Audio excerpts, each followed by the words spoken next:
छियो छोरी शादी होई छो तोरा से टागे तिलक को चढ़ाबै के बन गेलौ बेटा गे करे के तोरा से रहलै नहीं अब प्यार के कोनो बात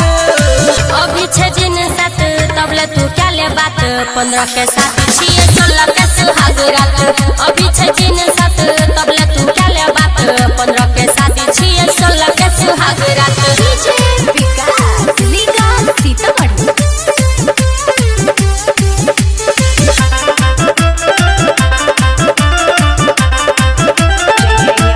बेवफा के नाम से तू हो भी बदना मांगे जदी हमर दिल तोरा दे पिसा दे लगे बेवफा के नाम से तू हो भी बदना मांगे जदी हमर दिल तोरा दे पिसा दे तोरा याद करबौ रे फोन पर बात करबौ ससुरो से आई के नहिरा में मुलाकात करबौ दोसरा नाम के हो दिल गई भी पकड़ भी ओकरे हाथ अभी 6 दिन साथ तबले तू क्या ले बात 15 के साथ छिए 16 के सुहाग रात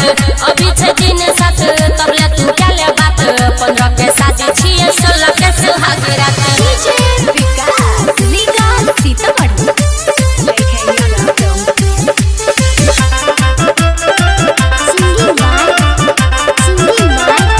बुझै छियो छोरी तोरा भूल के छमन गे शादी होते बन जाय भी दोसरा के धन गे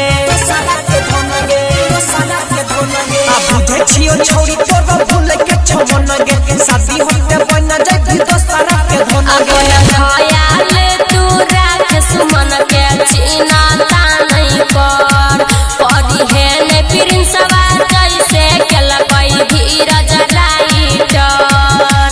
सई के संग में लागल रह भी लगई रे भिया